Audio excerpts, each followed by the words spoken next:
Tom, these are yours? Yeah, they're mine. Oh, Tom, how could you? Like all too many of his contemporaries, Tom is experimenting with something he knows little about which too little is known by anyone. Marijuana. It's a scene which must have times, in countless ways, all equally heartbreaking. The father-son confrontation. Mom smokes like a chimney. And you have a drink every day and smoke too. It's not the same. Why not? It's easy for you to stand there with a cigarette in one hand and a drink in another and tell us not to blow pot. Have you really considered all the consequences? There's not a shred of evidence that marijuana is any worse than nicotine or alcohol. You can get cancer. Your liver can rot away. Well, you're right. You rather look down on my generation for getting hung up on smoking and drinking, knowing it's bad for us. You think we're stupid. Maybe you're right. But does that make your generation so all-fired smart for getting hung up on grass? You can be harmed by that, too. Or do you have double standards when it comes to our smoking and drinking and you're blowing pot? Pot isn't bad for you. Oh, isn't it? How do you know?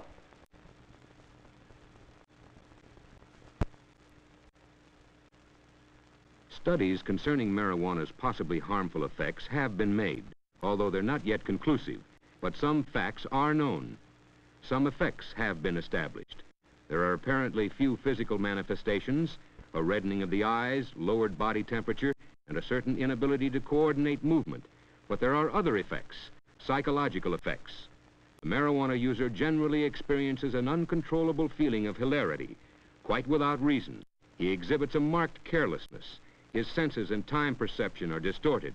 He becomes confused, and he displays irresponsibility and poor judgment. And prolonged use may result in a loss of ambitious respect, the induced couldn't-care-less attitude. But grass is not a dangerous drug like heroin. You don't become an addict. May not be physically addictive, but it is habituating. You can come to What it really does is expand your mind. It makes you see things more clearly. It makes you more creative. Really, it does. All the painters and writers, they all say so. Yeah, maybe they do. Anyway, Tom, it is illegal. Every time you blow a marijuana cigarette, you take a chance on blowing your future. Oh, come on, Pop. All my friends smoke pot. They're not criminals. Only because they haven't been caught yet. Two viewpoints, two opinions. But the relationship between Tom and his father is basically a good one. Tom's father believes in his son, and he challenges him, find out the actual facts about smoking grass, the pros and cons, fair and square. Don't hear only what you want to hear. And then if Tom is still honestly convinced there's no harm in doing it, nothing further will be said. Tom agrees. He's only smoked pot occasionally for a few weeks. He's really new to the scene. Well, here, you can start with this. Oh, Pop, come on. Establishment propaganda. Read it anyway. Yeah, sure, later.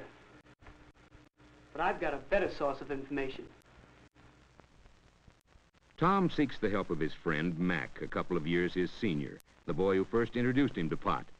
Mac thinks Tom's project is real square, but he agrees to get him all the dope.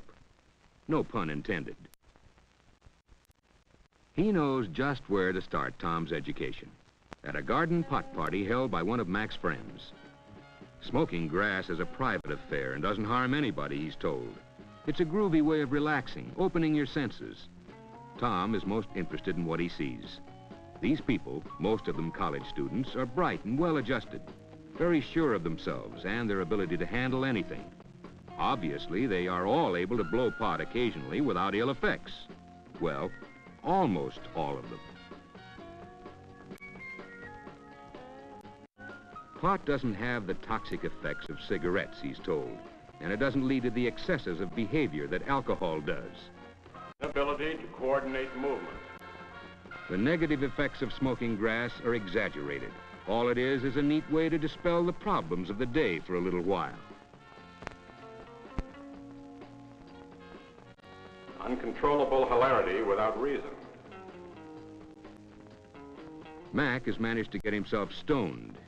He has a great idea. He'll take Tom to see someone who can give him the real lowdown, a true expert on the grass scene.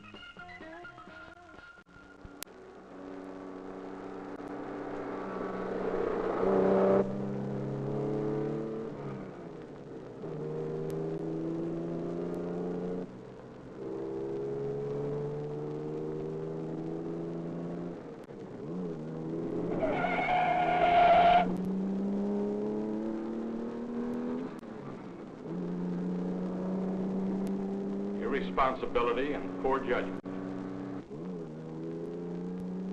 Where's your head? Quit bugging.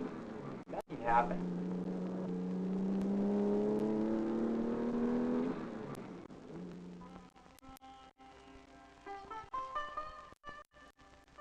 Mac takes Tom to a psychedelic shop, a head shop. The place is something else, out of sight. A pot smoker's supermarket, a psychedelicatessen. It's run by a man named Harry. Harry is a real veteran of the grass scene, and he gives Tom the word. He's very persuasive. Everyone, but everyone's on grass. All the big ones, of course. The best writers, the best musicians, the best... It's definitely the scene.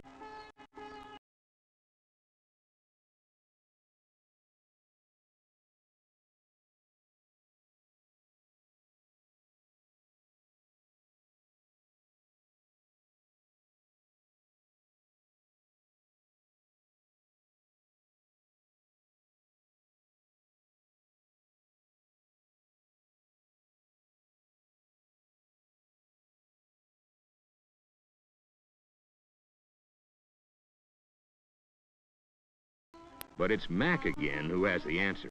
He knows the artist. Man, he painted those posters a couple of years ago. His pad's nearby. Why not go over and meet him?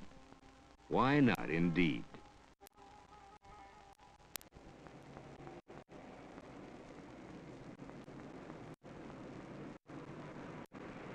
Hey, man. Got any spare change? Sure. Here.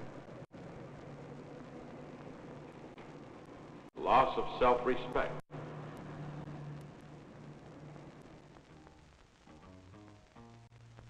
Waco, the artist, is pleased and flattered at the visit and lights up a joint in honor of his visitors. Sure, he blows pot. Has been for years. It's great, man. Enhances the senses, opens your mind, stimulates real creativity. Those conventional posters of the old days were just so much junk, Waco tells them. His real inspirations come to him now when he's stoned on grass. This new work, now that's out of sight.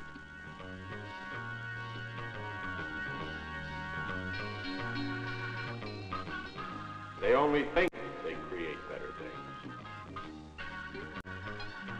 Waco insists grass is the greatest. That's where real expansion of your mind and talents can be found. Turn on, tune out of the rat race and its square problems, and tune in on real self-knowledge and creative power. Waco, come quick! Bunny is Waco's wife. There's trouble, big trouble. The man is busting her younger brother.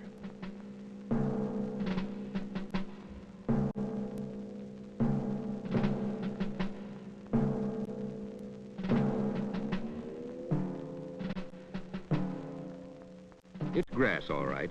Bunny's brother, Jim, had been observed getting it from a known dealer. The officers caught up with him and placed him under arrest. It's still illegal. You take a chance of blowing your whole future.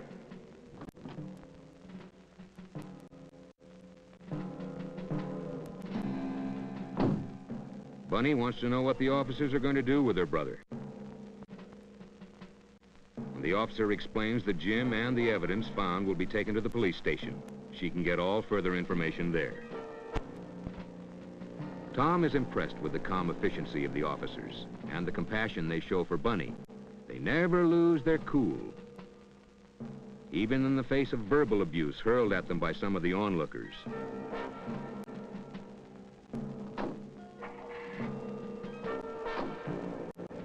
Bunny and Waco want to go to the police station, and Mac and Tom decide to tag along.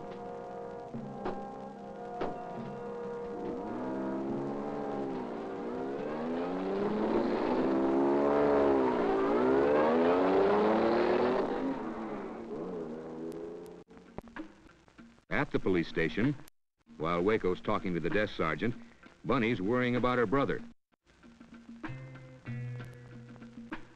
He knew he was taking a chance on that pickup, she says, but he just had to have his grass. Not physically addictive, but habituating. You get to depend on it psychologically. Tom wants to think, so many thoughts are crowding his mind.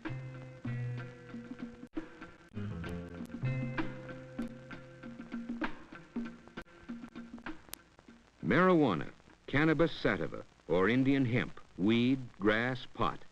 It can become a stimulant or a depressive or an hallucinatory agent, which affects the central nervous system and reacts differently and unpredictably on each individual user, occasionally with disastrous results. Tom has company. A police officer has noticed his interest in the display. Does he have any questions? Well, Tom is out after information, pro and con. What are the facts, he asks. Easily, with friendly informality, the officer speaks to Tom. No lecturing, no sermonizing.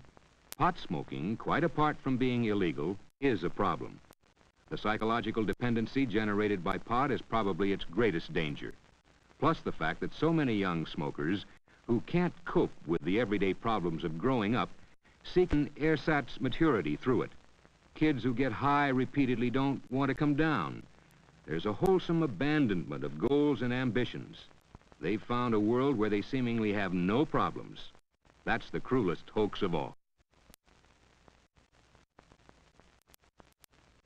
Smoking marijuana all too often leads to the use of more dangerous stuff. Take it from one who runs into the young victims of just that every day.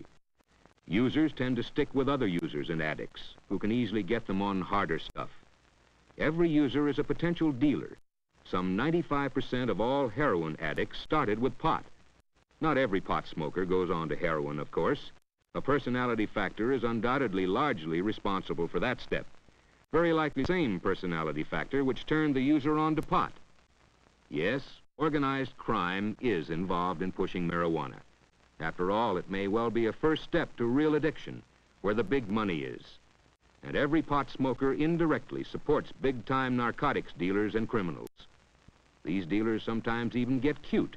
They've been known to mix other drugs in the grass, hoping for a quick and dependable push towards addiction. Not to mention all the other junk and impurities mixed in with the average cut of marijuana.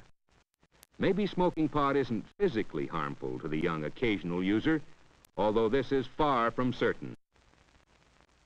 As recently as 1914, heroin was sold over the counter as harmless because its deadly properties were not fully known.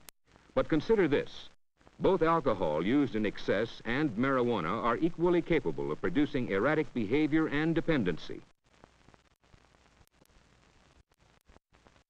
Maybe there is a similarity between the social drinker and the pot smoker, yet it's not quite the same.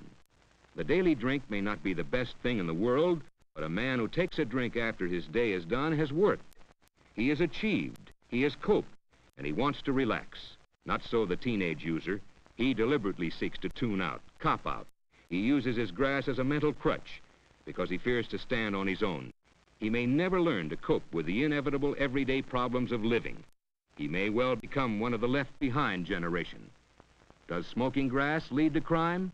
It can, quite easily, as can any driving need when the one possessed by it is without the means to satisfy it. And legalizing the use of marijuana is not the answer. Of the over 130 member nations of the World Health Organization, not one is for such a step. One nation did try it, with such dire results to its societal welfare within a few years that the permissive stand was diametrically reversed, and today the death penalty is imposed for mere possession. In the United States, a less harsh, more realistic legal attitude than exists might be the answer. But in the end, smoking marijuana to blow your mind is like throwing sand in a delicate machine and hoping nothing goes wrong. Mac has had enough of the gloomy scene. He's itching to split. It's getting late. Tom's still got to see where it's at.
It can lead to crime. You look like you've got bread, man. Give.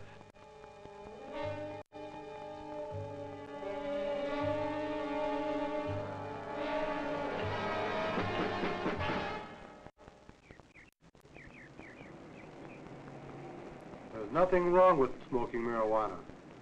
It's no worse than taking a drink. A 20-year study of marijuana smokers in Greece showed a frightening personality change and permanent brain deterioration. There are still too many unanswered questions about the effects of smoking marijuana. Exhaustive tests are being made. Let's wait and see.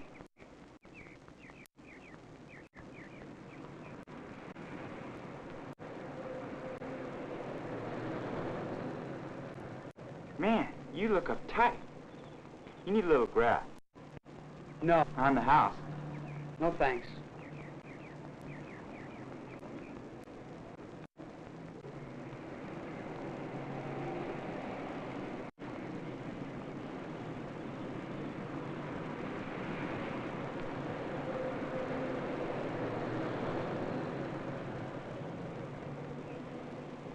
He's just a kid. He's old enough to have a butt. He's old enough to blow pot. It's easy money, man.